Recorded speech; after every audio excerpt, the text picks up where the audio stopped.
this season. I think he's been brilliant. You know when you showed that clip where he would have been with Amorim, but he stayed where he was.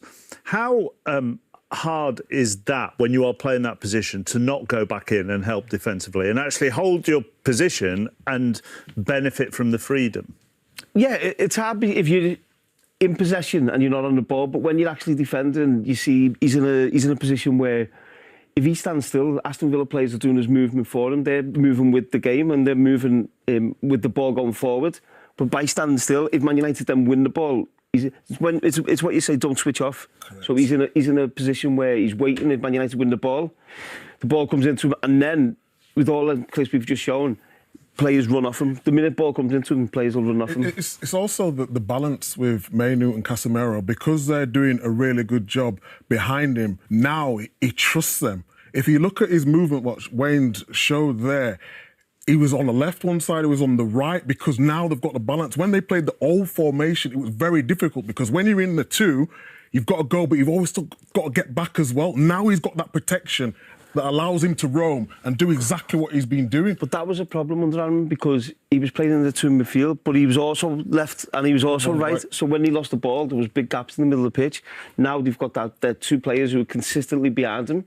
They're playing the same team. There's only really one change we're seeing under Carrick, which was Sesko for Diallo. So the consistency in the team selection is also helping. Well, let's look at that, and then we'll come back to the Casemiro-Mainu axis that's behind Fernandes.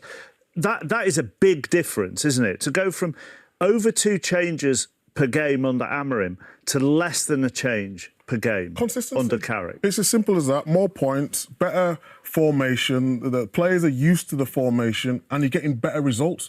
When I did a piece earlier in the season, I was talking about Amorim. It's not that the players are not good enough. I think the players at Man United are very good players. The problem was there was in positions what they wasn't used to with a manager who was being very stubborn on only playing one type of way. And you will always get results because you've got quality players. But when you put them in the right formation, you get even better results.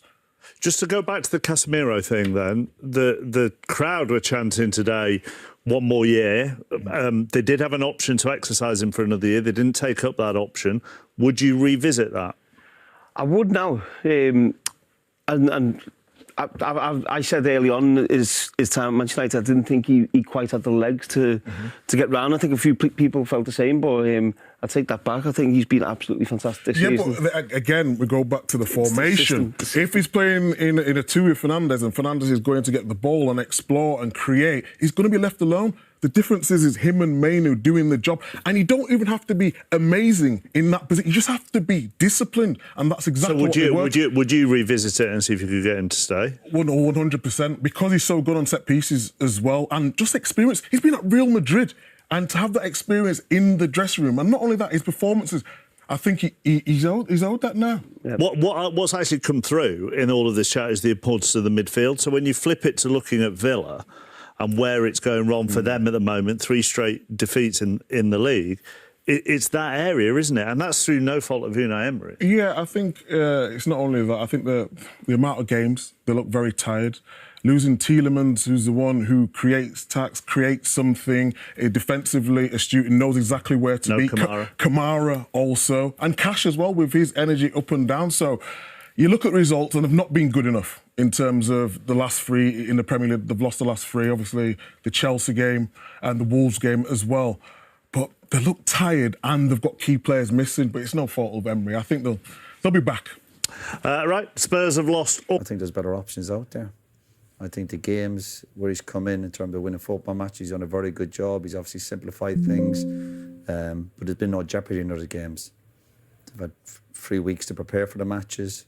It's been good timing for him to go in there, and he's done a very good job. I take my hat off to him. I mean, if he does get the job in the summer, he said, listen, good luck to you. But I think there's far better options out there for the next manager of Man United. If Carrick had been mentioned 3 months ago, you would have been locked up to be the next United manager. We would have said he wasn't even the reckoning. But timing, he's got the opportunity, done a very good job there. I think there's better options out there. Simple as that. But he's done a very good job. United are certain now to be in the Champions League, of course. But United, obviously making the decisions there, will have to go out and interview people and see what's out there. If he's winning games, if he has a really experienced backroom staff, which he has, that have experience at England level. If the fans love him, if the players, as we're hearing and as we'll say publicly, love having him around the ground, and he's turned things around for Manchester United. Why is there a better option? Most players What's do like better a than caretaker manager. It's different when he comes in, then he's got to make decisions about contracts and pre-season and medical staff, and he's involved in all that, transfers and recruitment. His job the last few months, obviously, has been to win football matches. I know that's a manager's job anyway, but he's not had any distractions, even as a manager. And of course, he's done it. I give him credit for that. But if he's given a job, then there's different responsibilities for him. And I think to manage Man United, I think you need someone with a lot more experience in terms of winning trophies, competing in Europe, and he hasn't got that. He might have it in a few years, and he might be in the mix then.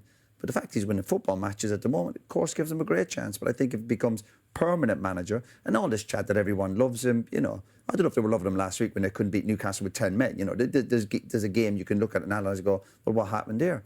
He beat Aston Villa today. Aston Villa were shocking. Absolute shocking. The more I look at Aston Villa, I'm thinking they'll be missing out in Europe.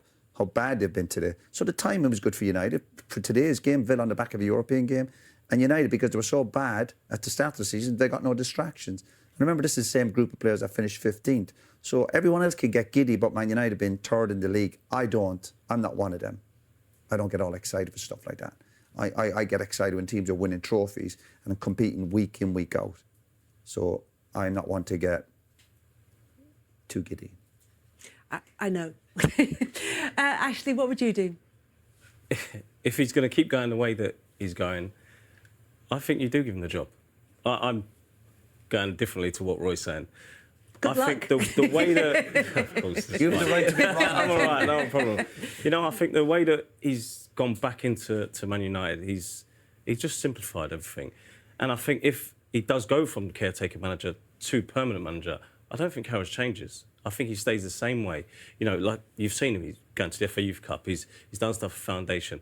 He's got fans, hoping again. If anybody had said Man United were going to be competing to get in Champions League months ago, you would have been crazy because there was no way they was going to do that. He's gone back to a simple formation. He's put players in the right positions.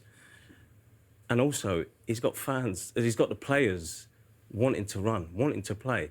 OK, at times, it's not a Man United team that, is going to have a lot of possession. And we've seen them play counter-attacking football. But, they've been used to that. He hasn't got a lot of time to, work on the training pitch. He's got to go and win games. Like I said, of course, that's what he's got to do. And, it changes from caretaker manager to when you become the manager. But for what he's done in this short space of time, and of course, there's so much more to come. If he keeps on producing results, because right now it's just results, I'm sure if he gets the permanent manager's job next season, he then will go, right, this is how a Manchester United team is supposed to look, and we're going to dominate the ball. We'll play counter-attack when we need to.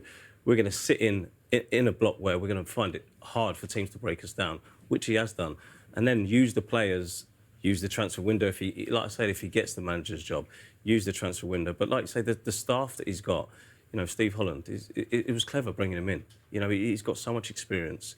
He needs to lean on them. Like I say, he's going to have to make more and more decisions around the club. But, I think for what he's done, and, I don't see anybody else out there right now. If there's a big profile manager, I think the only one you say is, if you're not going to give Carrick the job, you go after a Luis Enrique, for me. But to be honest, I don't think Luis Enrique is going to leave PSG to come to Man United. So it would take a lot for him to come there. So I think you give Carrick the job and you let him do what he's doing. Do you think he's the best option for all the managers on the planet?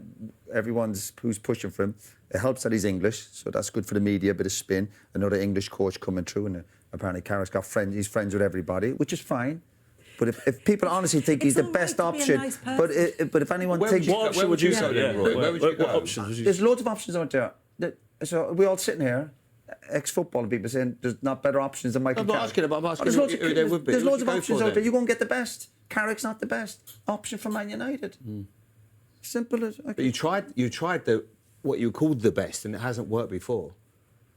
I say With other managers went that have come in, you go, well, OK, Mourinho at the time, Van Gaal, you tried everything. Yeah. So one's come in that probably knows the club better than most, has done a great job so far. Got him. If he gets to third, I think it'd be really hard not to give it. And to him. if they do give him the job, yeah, good luck to him. And if he does the business the next few years, United winning league titles, I'll happily sit here and go, listen, I got it wrong, no problem. But I believe there's better options out there. Would the note of caution be around Ole Gunnar Solskjaer, or do you think that Michael Carrick is different? Yeah, I think he's different. No, and I said that at the time, and I'll say it again. Ole didn't feel.